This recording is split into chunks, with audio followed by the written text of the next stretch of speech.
हे भगवान, हे भोले शिव शंकर, मैं अजय कुमार रीमा राज का पति आपसे कुछ भी नहीं मांग रहा हूँ। मैं जीवन भर अगर आपके सच्चे मन से तपस्या की है, पूजा की है, हमारी मिसेज बहुत मेहनत की है, हद से ज़्यादा मेहनत की है, तो इतना मेहनत की है, अपना सब कुछ दाव पर लगा दी है।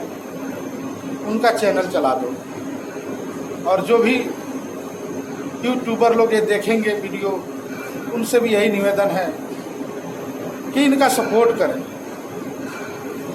इनका सपोर्ट करें और इनको आगे बढ़ाएं। मेरा यही तमन्ना है कि इनको वो ऊंचाई पर आप लोग बढ़ाएं कि मेरी भी कद इनके आगे छोटी पड़ जाए।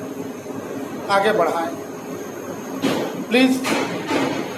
जो भी यूट्यूब पर शॉर्ट वीडियो देखने वाले हैं, उन सारे दर्शकों से मैं निवेदन करता हूं, इनको आगे बढ़ाएं, इनके चैनल को देखें।